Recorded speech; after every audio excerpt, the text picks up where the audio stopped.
Menyikapi kasus begal dengan main hakim sendiri ternyata memang melahirkan tindak pidana baru seperti tadi pasal 359 KUHP dengan hukum yang jelas dan tegas.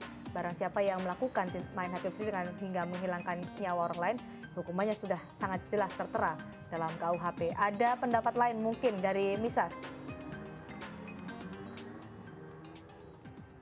Misas? Ya. Silakan. Ya, saya kurang setuju ya dengan main hakim sendiri ya. Soalnya gimana pun kan manusia berhak hidup, nggak boleh ditentuin dengan nggak boleh dibunuh kayak gitu ya. Oke. Jadi ya saya cuma pengen tahu gimana polisi menanggapi kasus main hakim sendiri, atau apakah diusut atau didiamkan saja atau gimana. Bagaimanapun kan membunuh orang ada hukum pidananya. Pak Roni, silakan.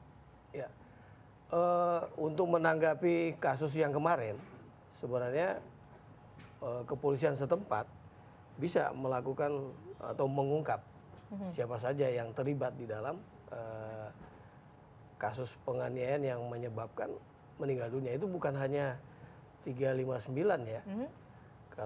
Kalau yang kejadian di Tangerang itu lebih kepada penganiayaan secara bersama-sama. Itu kalau diungkap, bisa itu polisi mengungkap, dan cuma persoalannya sekarang kita tanyakan kepada masyarakat. Ya, ketika kita mengungkap, ya pasti opini berkembang lagi. Bagaimana tadi Profesor Adinus tadi nyatakan, apa yang dilakukan polisi pasti selalu dicari kesalahannya, negatifnya. Karena itu yang menarik kan masalahnya. Bagi media sosial juga sangat menarik. Ya. Oleh karena itu kita lebih baik mencegah. Ketika kita berhasil menangkap, mari kita bersepakat bahwa itu harus diserahkan kepada polisi. Sehingga tidak ada kasus dalam keadaan hidup, Pak ya. Ya, dalam keadaan hidup, begitu. Peran masyarakat sampai menangkap. Kalau Pak Adinus menyatakan ada konsekuensi atau kerugian apa sebenarnya dengan aksi main hakim sendiri, bahkan sampai menyebabkan kematian meskipun itu pelaku dari begal? Ya, kita pernah mengalami hal seperti ini sekitar 10 tahun yang lalu ya. Itu malah lebih ngerinya apa? Ketika bicara mengenai pelakunya belum beraksi, tapi karena sudah ada semacam kecurigaan, ditangkap, dibakar, ya kan? Nah, kerugiannya adalah degradasi moral. Kenapa? Karena kalau kita lihat lalu kemudian siapa yang menjadi pelakunya, ternyata kita kaget. Pelakunya adalah orang-orang yang kita rasa sebagai nggak mungkin bisa terlibat dalam kejadian main hakim sendiri itu. Ada guru, ada pegawai negeri, ada orang-orang yang kita anggap sebagai teladan lah di masyarakat. Nah, itu yang menurut saya kerugiannya. Kalau kemudian praktek ini terus diteruskan. Gitu. Termasuk menyulitkan polisi untuk mengungkap komplotan dalam hal ini? Dari sisi penegakan hukumnya.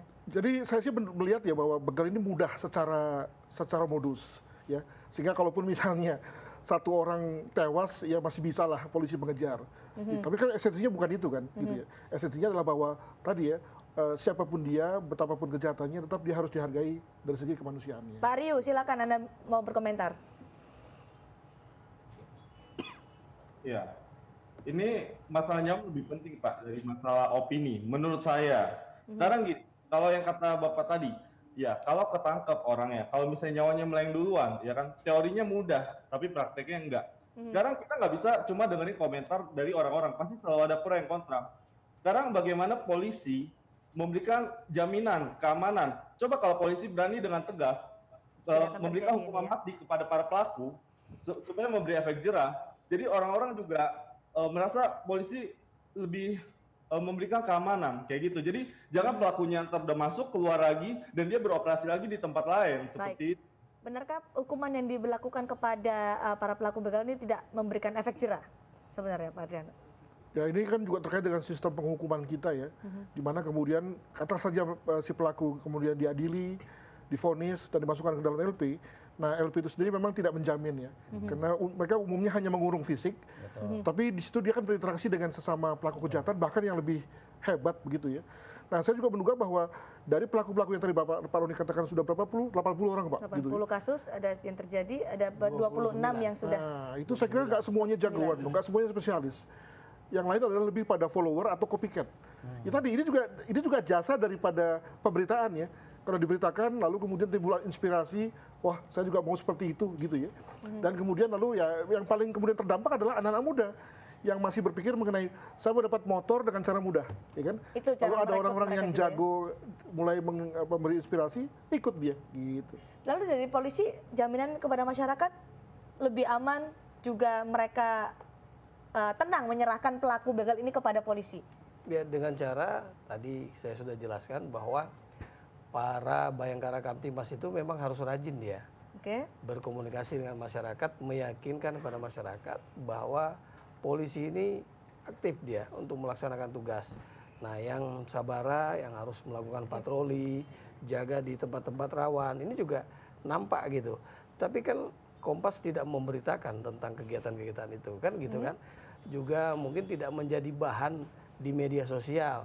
Karena itu belum ada kejadian. Kalau tadi seperti yang dikatakan Pak Adu, ketika sudah tertangkap dibawa ke polisi, jaminannya agar ini benar-benar diproses. Ya, pasti diproses.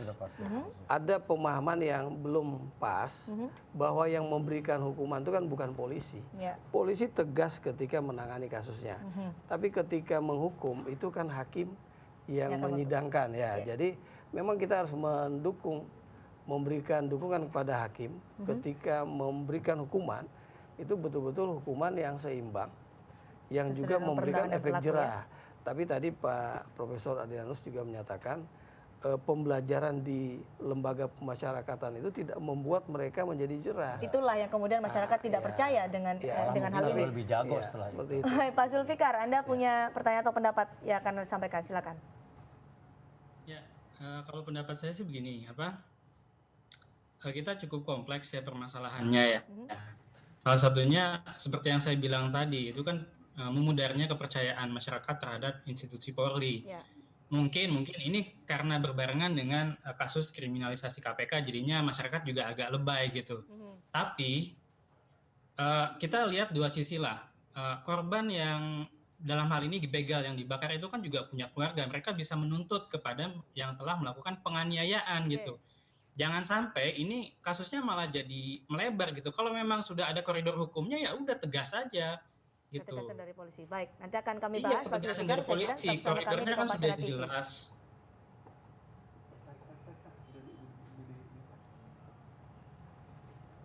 Gimana tuh?